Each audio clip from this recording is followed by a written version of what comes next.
को बता दें, जिस प्रकार से ओबीसी की अनदेखी हो रही है, आप लोगों ने देखा होगा। कल ही बिहार पुलिस का भी रिजल्ट आया है।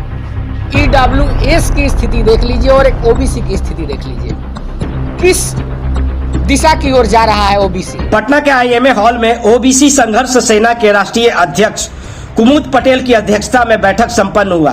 इस बैठक में 11 सूत्री मांगों को लेकर कई फैसले लिए गए। वहीं मीडिया को संबोधित करते हुए कुमुद पटेल ने बताया कि जिस प्रकार विशेषाधिकार का प्रयोग कर समान वर्ग की आबादी के अनुसार 10% आरक्षण दिया गया है, ठीक उसी तरह संविधान के अनुच्छेद 15 में संशोधन कर ओबीसी के लिए 27% अनुपातिक आरक्षण को बढ़ाकर ओबीसी की आबादी के अनुसार 52% किया जाए। बहुत आश्चर्य की बात है कि भारत के 22 में से 13 नेशनल लॉ यूनिवर्सिटी हैं और उसमें भी ओबीसी आरक्षण लागू नहीं है। उन्होंने कहा कि ओबीसी आरक्षण जल्द से जल्द लागू किया जाए।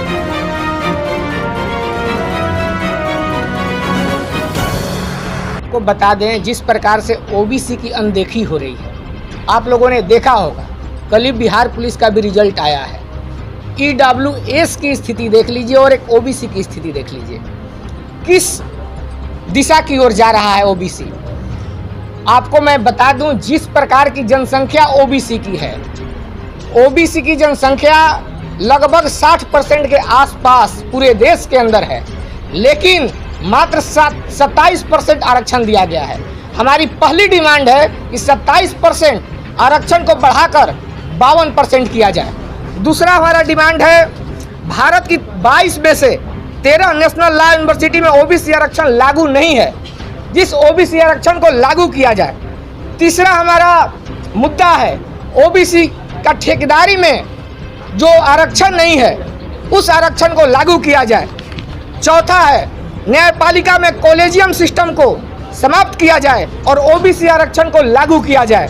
पांचवा है, अनुसूचित जाति जनजाति की तरह पिछड़ा वर्ग को भी प्रोन्नति में आरक्षण दिया जाए। छठा है, ओबीसी आरक्षण में असंवैधानिक क्रीमी की बाध्यता को समाप्त किया जाए।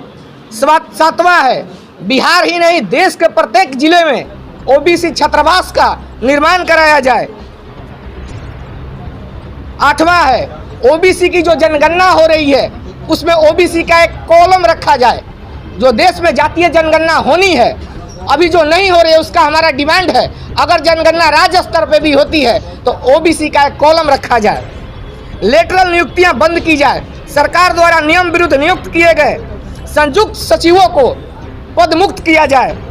10वां है, केंद्र सरकार द्वारा बेतहाशा गति से किया जा रहा निजीकरण लोकतंत्र के और संविधान विरोधी है, इसे तत्काल बंद किया जाए।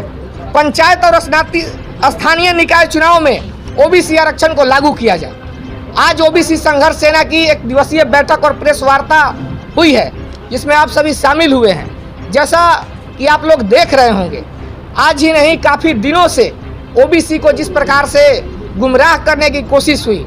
ओबीसी के प्रधानमंत्री हैं, ओबीसी के मुख्यमंत्री बिहार के अंदर हैं, फिर भी ओबीसी क्यों अपने हक और अधिकार के लिए लड़ रहा है? उनकी हक दिलाने के लिए कोई दृढ़ संकल्पित क्यों नहीं है? इस पे राज्य सरकार और केंद्र सरकार को सोचने की आवश्यकता है। अगर राज्य सरकार और केंद्र सरकार हमारी मांगों को नहीं मानती है तो पूरे राज्य ही नहीं पूरे देश में जुझारू आंदोलन होगा और ओबीसी का एक तबका पूरे पंचायत से लेके प्रखंड से लेके जिला से लेके पूरे देश में निकलेगा और ओबीसी के हक और हुकुम की बात करेगा।